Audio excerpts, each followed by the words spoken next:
أعوذ بالله من الشيطان الرجيم. بسم الله الرحمن الرحيم. الحمد لله رب العالمين حمدا يوافي نعمه ويكافئ مزيده، ثم الصلاة والسلام على أشرف الأنبياء والمرسلين وعلى آله وصحبه ومن والاه. والجمعة فرض عين على كل مسلم ذكر حر حاضر بلا عذر شرعي كالمرض والمضر. ودرسيني صدح طبنات كمد كتاب كيني الرسالة الجامعة والتذكرة النافعة. درسينا نعاوة وحن وهذا اللي دونا صلاة الجمعة. صلاة الجمعة waxay la mid tahay salaadihii kale ee la tukanayay xagga arkaanta, xagga shuruuda iyo xagga mubdilaadka intaba. arkaantii salaada kale lahayd bay leedahay, shuruudii salaada kale lahayd bay leedahay, waxyaabihii salaada kale burinahayena way buriyaan. hadday salaadii kale la mid tahay marka maxaa iyada gooni loogu soo celiyey? gooni waxaa loogu soo celiyey waxaa la yidhaahdaa saddex shay bay leedahay oo salaadaha kale aysan lahayn. shuruudul wujuubka salaadaha kale shuruudii ay ku waajibahayeen shuruud ka siyaasan bay leedahay oo in la xuso u baahan. kow, shuruudu sixadii caadiga ahayd, ilaan shuruuda laba u kala qaadnay, shuruudu sixo iyo shuruudul wujuub baa kala jira. kitaabaha kale waan ugu tegi doonaa insha allahu tacaala. qofka ay salaadu ku waajibayso shuruud baa laga rabaa, qofka ay ka ansaxaysana shuruud baa laga rabaa. marka shuruudul wujuubkii salaadaha kale ay lahaayeen way la leedahay, qeyb kaloo ziyaado ana way sii leedahay. shuruudu sixadii salaadaha kale ay lahaayeen way leedahay, qeyb kaloo salaadaha kale ay kala dheer tahayna way jiraan. waxay kaloo leedahay aadaab iyo wadaa'if iyo sunnooyin jumcada dhexdeeda lagu jideeyey oo aan salaadaha kale aan lagu jideynin na way leedahay. maadaama marka saddexdaas shay ay leedahay, gooni baa loo soocay jumcadii si markaas jumcada loo xuso waxyaabihii salaadaha kale ay la dheerta. tusaale ahaan haddaan wax yar ka sheegno,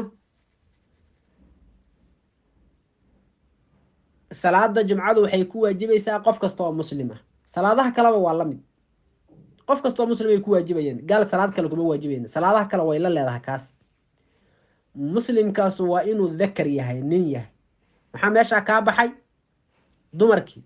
dumar jumco kuma waajibaysa. fiir marka salaadaha kale way ku waajibaysa, ogow waa shuruud ay iyadu la dheer tahay. marka haddana xur ha ahaado qofku, hadduu addoon yahay ninba ha ahaadee jumca ku waajibi mayso. salaadaha kalena waa laga rabay, ogow dee qofkii addoonka ahaa salaadaha kale waa laga rabaa. haddana xaadir waa inuu yahay oo qofku qof negi yahay. musaafir jumco lagama rabo, soo ma aragtid? salaadaha kale musaafir iyo xaadirba waa laga rabay inay tukadaan, laakiin jumcada lagama rabo qof musaafir ah oo kuma waajibaysa. macnaha waajib kuma aha. macnaha hadduu dad tukanaya arkuu la tukan karaa, laakiin isaga waajib kuma aha, macnaha kuma waajibayso. haddana bilaa cudurin sharciyin waa inuusan cudur sharciga qofka ahayn, uusan xanuunsanayn ama roob iyo wax lamida uusan jirin. soomaarti haddii cudur uu jiro jumcadii waajibkeedu uu kaa dhacaya. salaadaha kale laakiin waajib kaa dhici maayaan. oo salaadaha kale haddaa xanuunsatid waa nagii soo marayna, xataa qofku marka ugu dambeysa wax kale hadduu awoodi waayo arkaanta salaada qalbiga ha ka dareeriya, waa nagii soo maraynay. mar walba marka way ku waajibaysaa, dadka kale way ku waajibaysaa, salaadaha kale way ku waajibayaan hadduu qofku rabo macduurba ha ahaadee. amaa jumcada qof macduura jumca ku waajibi mayso haddii cudurku cudur sharciga uu yahay. inahaas maxay ka mid yihiin shuruudul wujuubka. shuruudu sixada waxaa ka mid a jumcada 2 khudbo. salaadaha kale 2 khudbo u shardi ma ahayn. oo tusaale ahaan duhurka wax khudbaa shardi uma aha, casarka khudbo shardi uma aha, maqribka, cishaha, subaxa dhammaan khudbo ma lahayn. laakiin jumcada maxaa ka mid ah? khudbooyin baa shardi ah. iyada 2 khudbo in lagula yimaado waa shardi. labadaas khudbo arkaan iyo shuruud bay ayaa laftooda sii leeyihiin. waa in ilaahay lagu xamdiyaa, nebiga in lagu saliyo calayhi salaatu wasalaam labada khudbaba, alla ka cabsiga iyo taqwada in la isku dardaarmo, in aayad la akhriyo, aayad macno laga fahmahayo labada khudbo midkood in lagu akhriyo, iyo in loo duceeyo dadka mu'miniinta khudbada dambe in loogu duceeyo. qofku markuu khudbada akhrinayo ama khadiibka uu yahay waxaa shardi ah inuu istaag ku akhriyaa shardi ah, fadhi kuma khudbayn karo. waxaa la yidhaha labadan khudbo waxay naa'ib ka yihiin labadii ragcadood ee duhurka, ilan jumcada laba ragcadood baa la tukaday, labadii kale ragcadood khudbooyinkan booskooda ay ku jiraan. marka istaag waa in lagu khudbo akhriyaa. qofka khudbada akhrinaya waa inuu yahay qof dahaaro qaba oo xadathul asqar iyo xadathul akbarba daahir ka ah, maryahiisa iyo badankiisa iyo makaanka uu taagan yahayna waa inay daahir yihiin oo nijaaso daahir ka yihiin. waa inuu yahay qof cawradiisu ay asturan tahay. qof aan cawradiisu asturnayn oo de ninkii cawradiisa baa benusratu rub baa garanaysaa, haddaysan asturnayn ama meel kamid ay faydan tahay khudbo ka ansixi mayso. waxaa waajiba labada khudbo dhexdooda in la fadhiisto fadhi oo dumaaniinada salaada wax yar ka sareeya, qadru suurat alikhlaas baa la yidhahdaa. qadar laga akhriyo qof muctadila suuratul ikhlaas uu ka akhriyo qadarkaasuu fadhinaya labada khudbo dhexdooda. waxaa kaloo ka mid a shuruudaha khudbada mawaalaad, in la xiriiriyo labadii khudbo, oo markaad khudbada koobaad dhammaysid wax yarkaa fadhigaa mooyaane haddana khudbada labaad waa inay guda gashaa, saasaa lagaa rabaa.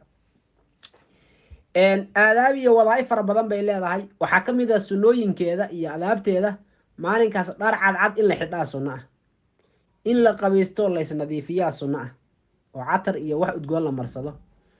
waxaa kaloo sunno ah in lasoo kallaho oo masaajidka aroornimo hore lasoo galo, 1 saac 2 saac 3 saac lasoo galo si aad dadka ajirka badan helaya uga mid noqotid.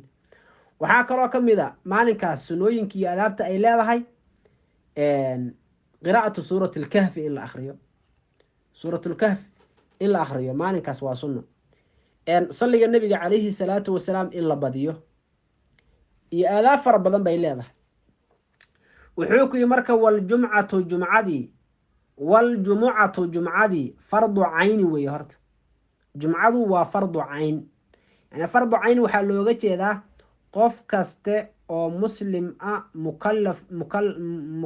mukallaf ah, baaliq ah, caaqil ah, waajib bay ku tahay. qof kasta oo mukallaf oo baaliq caaqila ah, muslim ah, dakar ah, xur ah, xaadir ah, waajib bay jumcadii ku tahay. waayahay marka jumucada magacaas luqa ahaan maalinkaa loo yaqaanaa, maalinka caadiga ah yaa jumco la yidhaahdaa. xagga luqa ahaan, xagga sharci ahaantana waa ismun lisalaati alatii tuqaamu fi hada alyowm, waa magac ay leedahay salaada la tukanahayo maalinka jumcada ah. salaadaas jumcada ah marka waxay culimmadu yidhaahdeen waa afdalu salawaati almafruuda, salaadihii la waajibiyey salaada ugu fadliga badan waay. wa jamaacatuhaa afdalu ljamaacaat, jumcada jamaacadeedana jamaacaadka midda ugu fadli badan waay. maxaa yeelay jumcada jamaacadeedu waa waajib, laakiin jamaacaadka kale waa sunno. jumcadu waxay ka mid tahay min khusuusiyaati hadihi lumma, ummaddan muxamediyada waxyaabaha ilaahay uu ku sharfay oo ku khaas yeelay ayay ka mid tahay. xadiid nabigeena laga wariyey calayhi salaatu wasalaam ayaa wuxuu leeyahay asalawaatu alkhams waljumcatu ila aljumca wa ramadaanu ilaa ramadaan mukafiraatun limaa baynahunna ida jtunibat ilkabaa'ir. waa xadiid saxiixa. wuxuu leeyahy nebigu salaadaha shanta ah iyo jumco ilaa jumcada kale laga gaaro, ramadaan ilaa ramadaankiisa kale laga gaaro, waa mukafiraatun limaa baynahunna, waxa u dhaxeeya ayay dhaafaan. mathalan salaada duhurka haddaad tukatid waxay dhaafaysaa wixii u dhexeeyey casarka iyo duhurka wixii u dhexeeyey. casar haddaad tukatid wixii maqrib iyo casar u dhexeeyey, cishaha maqrib haddaad tukatid wixii maqrib iyo cisho u dhexeeyey, cisho haddaad tukatid wixii cishihii subax u dhexeeyey, subax haddaad tukatid wixii subaxii duhur u dhexeeyey. mukafiraatun limaa baynahunna. jumcada markaad toddobaadkan tukatid maalinka jumcada ah ilaa jumcada kale inta laga gaarahayo waxa u dhexeeya way dhaafaysaa. ramadaanka markaad bishaan soontid ilaa ramadaanka kale sanadka kale soo socda inta u dhaxaysa waa lagu dhaafaa. goorma? waa ida jtunibat ilkabaa'ir, haddii laga dheeraado dunuubta kabaa'irta, haddii laga dheeraado. kabaairta. wuxuu yidhi marka jumcada waxaa la waajibiyey oo lagu farad yeelay horta magaalada maka ayaa lagu waajibiyey. laylatul isra walmicraaj baana la waajibiyey. qofkii ugu horeeyey oo jumcada tukada wuxuu ahaa baa la yidhi ascad ibnu zuraara radia allahu tacaala canhu maca muscab ibnu cumayr. magaalada madiinatulmunawara ayay ku tukadeen. nebiga calayhi salaatu wasalaam markaas ma tukanin baa li maka kuma tukanin, waa licadami tamakunihi minhaa, ma uusan makansanin. ilan maka nebiga waa tii aada loogu dhibahayay, markii dambena la amray inuu kasoo hijroodo oo magaalada madiine ee aada looga jeclaa uu yimaado. marka ninkaasa ugu horreeyaa la yidhi dadkii tukaday jumcada. waljumcatu jumcadii fardu caynin waay. fardu cayn waxaa looga jeedaa wixii sharcigu dalbahaya in la sameeyo qof kastoo mukalafan uu ka dalbahayo. hoos buu kaaga qorhayaa waa maa dalaba shaaricu ficluhu min kulli fardin min afraadi lmukalafiina bih. qof kaste oo mukalafa oo mukalafiinta afraadooda ka mid ah ayaa sharcigu wuxuu ka dalbahayaa inuu la yimaado. fardu caynkaasaa la yidhahda. waxaa kasoo horjeeda fardulkifaaya. fardulkifaayuhu waa waxa laga dalbahayo dadka caam ahaan looga dalbahayo. bulshada guud baa laga dalbayaa. waa arrimaha caamkaa waxay la yidhahda waay, ama arrimaha bulshada oo kale guud ahaan baa dadka looga dalbayaa. wax hadda cid oo gooni ay u saaran tahay ma jirto. laakiin haddii dadka qayb ka mida haddii dadka cid u qunta haddii la waayo arrintaas guud dadka dhan way wada dambaabayaan, dembi baa fuulaya. mathalan qof baa dhintay, qofkaa dhintay xuquuq buu yeelanaya, in la dhaqo, in lagu tukado, in la aaso, in la kafaniyo. waxaasoo dhan waa maxay? waa xuquuq uu yeelanayo qofkaas dhintay. xuquuqdaas marka caam ahaan bay u waajibaysaa. bulshadaas qofka meesha ku dhintay jooga ee muslimiinta ahay waajib ku tahay. haddii hal qof oo ka mid oo muslimiintaas ka mid a uu u quma intiiba, oo qofkii u dhaqo, kafaniyo, ku tukado, aaso, intii kale dadka dembiga waa ka dhacaya. wax u quma haddii la waayo waa la wada dambaabi. waxaa la mid a dhakhtarnimadii iyo caafimaadkii baa la mid a.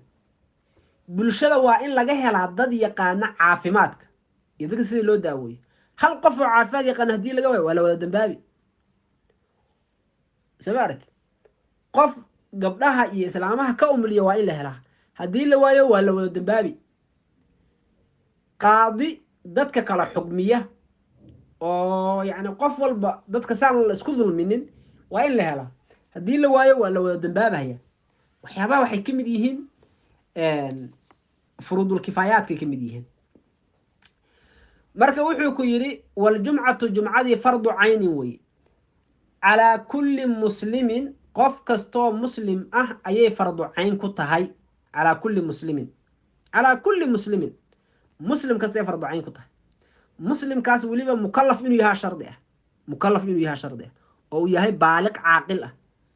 baaliq caaqil ah inuu yahay ayaa shardi ah. hadduu sabi yahay ama majnuun waalan yahay jumco ku waajibi mayso. jumco ku waajibi mayso. haddii sabi uu yahay, sabigaas mumayiz hadduu yahay wax kala soocahayo 7 sano jir meelahaas iyo wix kasii badan uu yahay, waa la amrayaa jumcada sida salaadaha kale loo amraba. laakiin amarkaasu dee ma ahan inay jumcadu ku waajibtay ma aha. ee maxaa laga rabaa? inuu kasii dhaqan iyo caado yeesho saysan hadhow uusan u cuslaysanin. saasaa laga rabaa.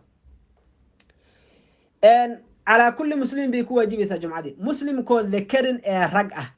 dakarin falaa tajibu cala almar'ati, haweenay ku waajibi mayso jumco, walaa cala alkhunsaana ku waajibi mayso. hadday tukadaan laakiin oo dadkay ku waajibtay ay la tukadaan way ka ansaxaysaa. gabadha hadday intay masaaka aaday jumcada soo tukato way ka ansixi. watasixu minhumaa laakiin walaa tancaqidu minhumaa. waxaa jira jumcadu daday ku waajibayso iyo daday ka ansaxayso iyo daday ku guntamayso. soo ma aragtid? iyo qof aysan kana ansaxaynin kana guntamaynin iyo ilaa 6 qaybood baa loo qaybiyaa. durbiyahan ugu tegi doonaa insha allahu tacaala. marka muslimkoo dakarin ee rag ah, muslimkoo xurin ee xor ah. xor lagu yidhi addoon baa kaa baxay. falaa tajibu cala alcabdi, addoonka jumca ku waajibi mayso. laakiin watasixu minhu walaa tancaqidu bih. kuna waajibi mayso kuna guntay mayso laakiin way ka ansaxaysaa muslimka oo xaadirin ee nagi xaadir ah xaadir maxaa looga jeeda ay muqiimin nagi falaa tajibu cala almusaafiri musaafir ku waajibi mayso jumcadii kuna guntay mayso laakiin watasixu minhu asagana jumcadu waxay ku waajibtaa oo ku guntamaysaa dadka mustawdiniinta ah oo makaanka ay joogaan ka wadan yeeshay aan guuraynin shataan walaa sayfan jilaal iyo qoraxeed midna aan ka tegaynin ilaa inay xaajo u baxaan mooye xaajadu waa maxay jayno kalu aadaya alaabuu kasoo qaadanaya ganacsada wey laakiin gurigiisa meeshuu joogaa uu degan yahay nairobi tusaale ahaan meeshaas haddaad mustawdin ka tahay ka wadan yeelatay oo dadkaadii islaamahadii ciyaalkaada ay ku degan yihiin oodan weligaa ka guuraynin meel la uga soconin mustawdin baa tahay laakiin haddii aad ku jirto hadda soomaalida joogto oo kale meesha maxay u joogaan qaxooti ahaan haddii wadankooda uu nabad noqdo inay laabtaan bay rabaan kuwaas ayaga jumca ku guntay mayso way ku waajibaysaa dadka inay tukadaan waajib bay ku tahay oo hadday ka tahay way dambaabayaan laakiin dadka la xisaabinayo 40 qof ee jumcada la xisaabiyo ee inay jumcadu ku guntantay kamid ma ah ko muslimkaas oo xaadirin ee nagi marka mustawdinka iyo muqiimku waxay ku kala duwan yihiin muqiim waxaa la yidhaahdaa huwa alladii nawa aliqaamata fii baladin 4 أيام فأكثر غير يومي الدخول والخروج وفي نيته الرجوع لوطنه ولو بعد زمن طويل مقيم حالي هذا قفك النيودي إقامة مقالة إنه كنا قادة أيو النيودي أفر مالمود يا وح كبدا أفر تام مالمود يسن كتير مالنكو مقالة صاقلة مالنكو كبحا يسن كتير نيدي سنة وحاوية إنه ودن كيسو اللابتو ولو زمن اركدي بهاللابته كتبوه waxay ku miifaaliyaan kalmutafaqihati ama ka dalabati oo kale wadankaadi baad ka soo xiraynaysaa wadan kale aad imaatay marka xirow baad tahay wadanka kale ama wadankaadi baad ka tagtay wadan kale waxaad u raasday waxbarasho kale maadaama waxbarasho ama diini ha ahaato idan wadanka aad joogtid mustawdin kuma tiin muqiim baad ku tahay hadii afar bari wax ka badan aad joogto muqiim baad tahay muqiim waxaa looga jeedaa waa nidhi qofka afar beri iyo famaa fawqa inuu meel joogo yani niyeystay niyadiisana ay ku jirto inuu wadankiisa usoo laabto walow 10 sano kadib jaamacaddu diyaaranay waa dhakhtarnimo 10 sano ay qaadanaysaa 10 sano meeshu uu joogayaa jumcana ku guntay mayso laakiin way ku waajibaysaa dadka inuu la tukado waajib ay ku tahay ko maya 30 sano raba inuu meesha joogo wax ka barto kadib soo laama raba niyadiisa inuu wadankiisa ku laabto raba wartama konton sano baad aragtay ha qaadato haday niyadu rujuuc kugu jirto jumca kugu guntay mayso kaas waxa ay muqiim mustawdin maxaa la yiraahdaa wa huwa alladhi la yad'anu ay la yusafiru sayfan wala shitaan aan safraynin waa midka aan safraynin jilaal iyo xagaamin illa li xaajati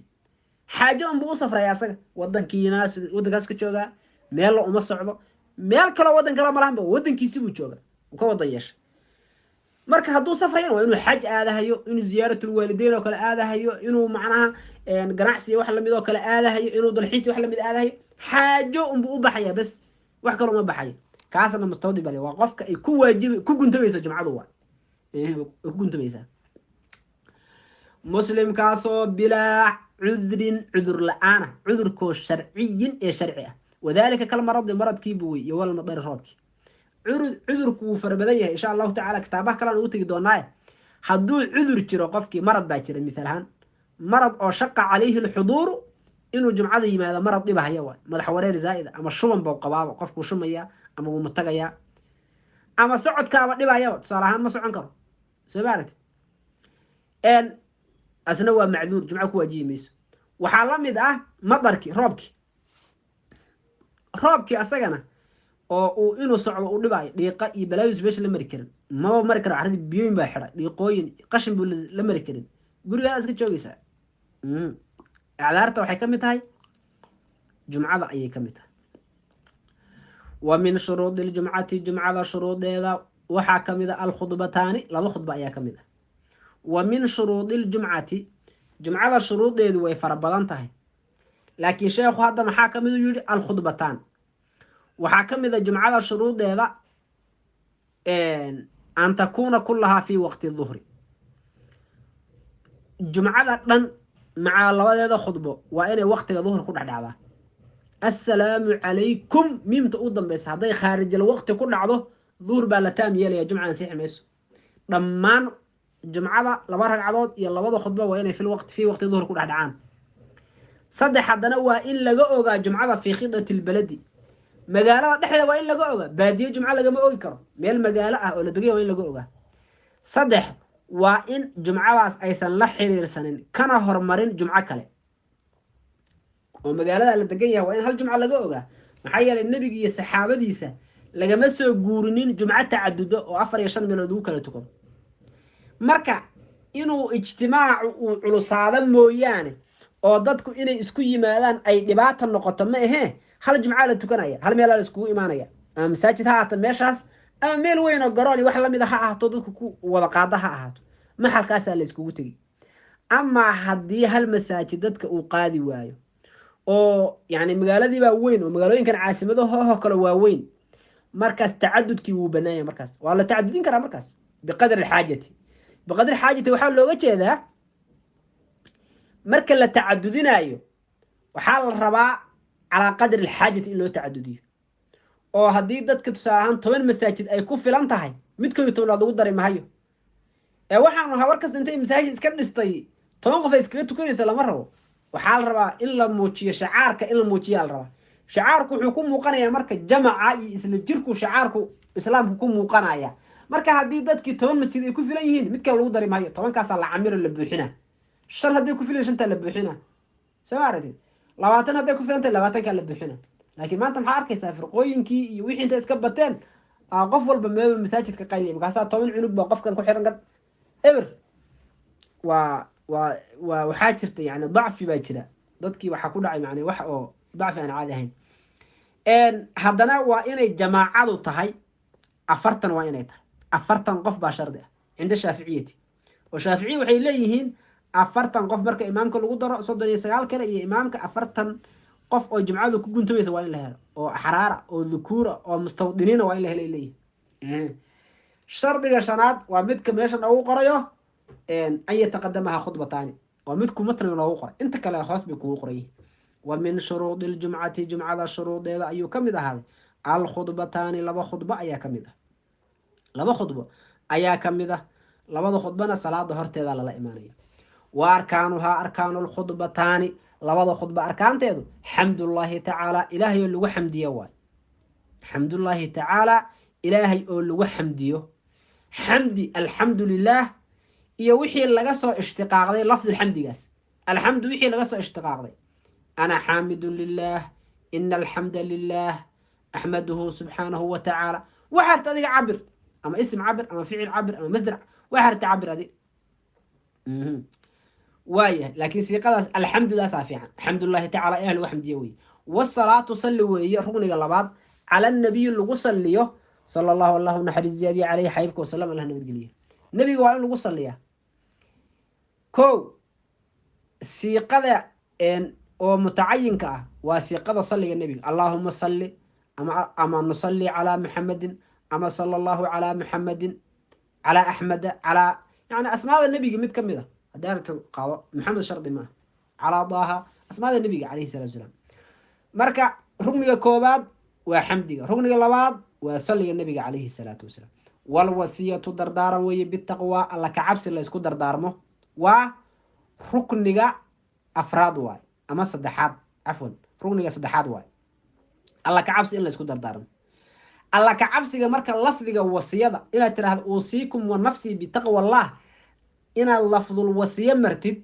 شرط معه متعين معه معناه بل وحا كافنا هيا والله مدأ لفظ يدل على الحث على الطاعة والمنع على المعصية وحال لو باهي هيئون لفظ نتصينا هيا إن ضاع الله يسكو بوريو معصيانا الله يسكزجريو الله يسكريو إن ترى أوصيكم بتقوى الله تعالى أطيعوا الله واحذروا عقابه إن ساتران وكافريسا لا بأس تاسال رب وقراءة آية ويهرقني أفراد آيات إلا أخريه آيات من القرآن كمدة aayadoo mufhimatin wax fahansiinaysa fi ixdaahumaa midood lagu akriyo labada khudba midkood in aayad lagu akriyo fiiri marka saddexda rugniga hore xamdiga iyo salliga nebiga iyo wasiyada labada khudbaba waa laga rabaa khudbada koobaad iyo khudbada labaad labada rugniye dambe oo ah ducada soo socota iyo aayadana way kala leeyihiin aayadda khudbada hartaa ku akrin kartaa laakiin si tacaadul u dhaco waxaa fiican inaad khudbada koobaad ku akriso aayadda ducadana xaggeed kula imaanaysaa khudbada labaad marka fiiri saddexda rugniye horena way wada yeesheen labada rugniye dambena aayaddana khudbada koobaad ku akri ducadana khudbada labaad kula imo saasaa fiican khudbada labaad ayadu waaba yani ducadu in khudbada labaad lagula yimaado waaba shardi laakiin aayaddu shardi maaha in khudbada koobaad lagula yimaade middaa rabtaad kula imaan karta laakiin maxaa fiican inaad khudbada koobaad kula imaatid wa qiraa'atu aayatin aayad akrinteed baa sunnaa aayadoo mufhimatin aayad baa lagu yidhi ma kaafinaysaa layihi shadru aayatin wa indaalat aayad haafkeed ma kaafinayso haba dheeraata aayaddaasi haddana mufhimatin baa lagu yidhi aayad kayru mufhima a ma kaafinayso uma nadara oo kale uma nadara ma kaafinayso waayahay weliba aayadda waxaa fiican markaad khudbada koowaad ka faaruqday inaad la imaatid ayaa fiican khudbada ragcadda koowaad inaad markaad salaada khudbada dhamaysid salaada ragcadda koowaad suuratulqaaf inaad ku akrisid waayahay maya cafwan salaada ma aha khudbada qaaf inaad ku akrisid aayadaha hore inaad ku akrisid sidaasaa fiican baa la yidhaahdaa oo aayaadka qaaf a kasoo qaadatid waan ka soconay wuxuu ku yidhi aayadaasoo mufhimatin yani wax laga fahmaya macno leh an takuuna mufhimatan wa kaamilatan aayaddu waa inay mufhimana tahay kow haddana kaamilo tahay aayad aan mufhimo ahayn uma nadar haddaan sheegno kala kaafin mayso mufhimo oon aayaddii oon dhamaystiran ahayna kaafin maysa ayadana aayadda niskeedaa soo qabsa qeybteed waa ina aayadda dhamaysaa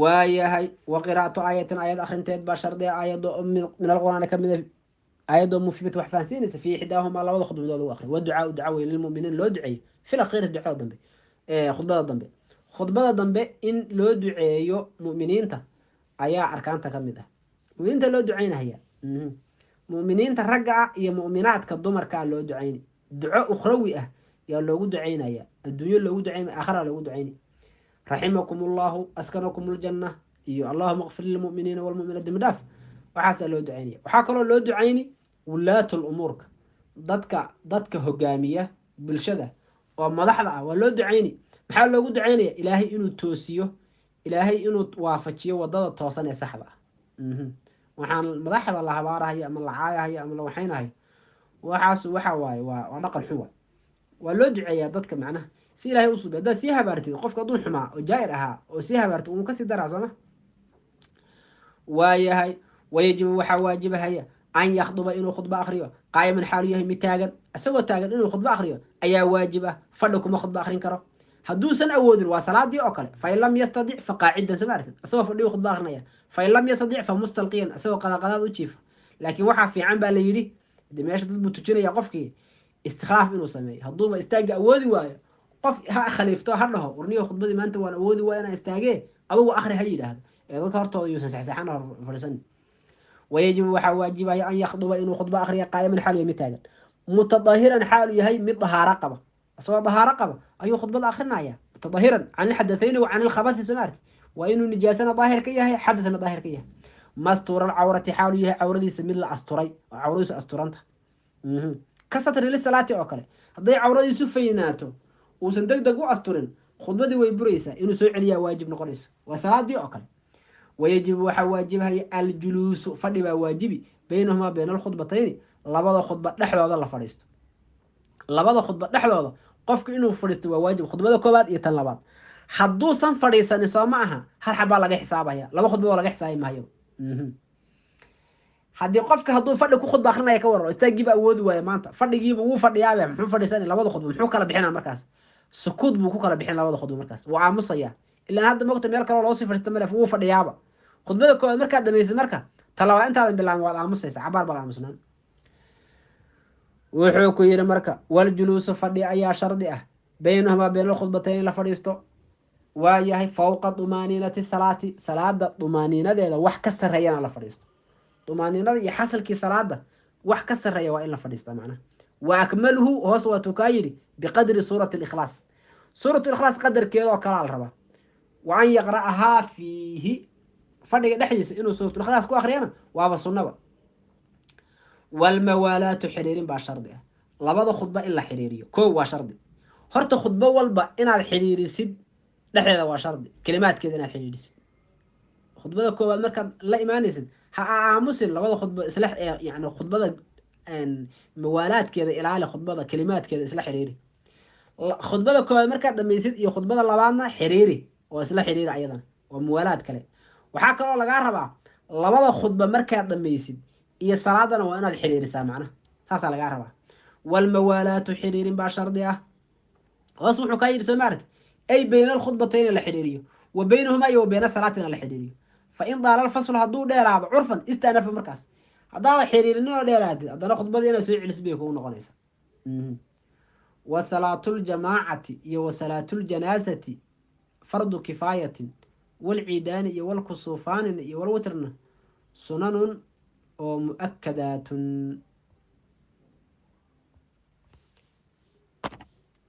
waayahay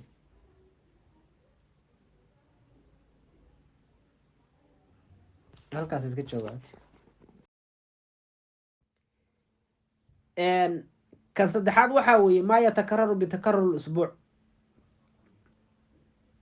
kaasna waa taqaanaa maa yatakararu bitakarur usbuuc waxaa weeye maalinka isniinta in la soomo waa sunno khamiista in la soomona waa sunno marka soonka sunnada intaasuba ku kooban yahayba wax sanadkiiba mar yimaada iyo wax bishii mar yimaada iyo wax usbuucii mar yimaada waaya sanadkiiba wax yimaada ka sanad macnaha waa kuwa hadda aan sheegaynay taasuca iyo caashura iyo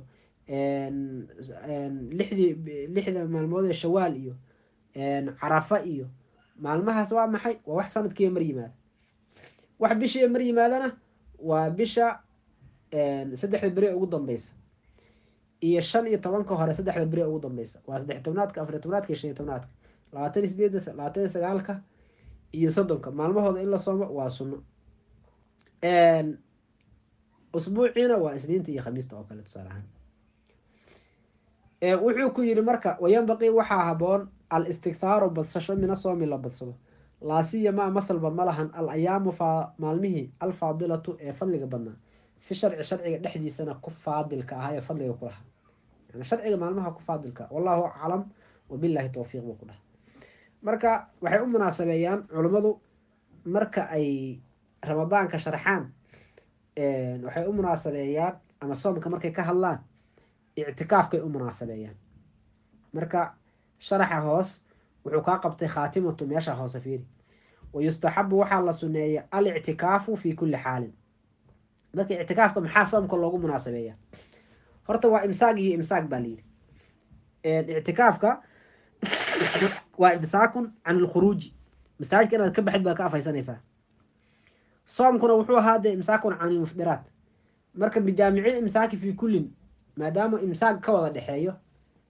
saasaa looga dhigay layskugu munaasabeeyey midda kale waxaa la yidhi soomka markaad soomaysa waxaa fiican soomkaadu inuu ictikaaf dhex dhaco oo maalinka aada soomanta inaad ictikaaftidna waa sunno saasaa marka inta badan soomka ciribtiisa loogu sheegaa ictikaafka wuxuu kii marka wayustaxabu lictikaafu baa la sunayn fi kulli xaalin markasta ictikaaf baa la sunayn ictikaafku waa haddaa intaa masaajid soo geshid aad tiraahid naweytu ictikaaf almasjidi haddaa arta hal daqiiqa basa ku jira haddaa arta laba ragcoo taxiyus intaa tukanaysa ku tug ajir baad kelaysa haddaa ictikaaf ku niyootid haddaa rabtid maya intaa irid ka baxda irid kale kasii bax intaa ku dhex jirtay ictikaaf haddaa sii niyootid waa laga ajir siinaya wa fi lcashri alawaakhiri min ramadaana ayaa afdalu fadli badan minhu min ramadaana waa yahay wuxuu ku yidhi wa fi lcashri 10 al awaakhiri ee dambeeyey ayaa oo min ramadaana ka mid a ayaa afdalu fadli badan minhu ictikaaf wa fi kayrihaa maalmaha 10 keyrkood la ictikaaf wuxuu ku leeyahy bisha ramadaan horta ictikaafku mar kasta waa sunno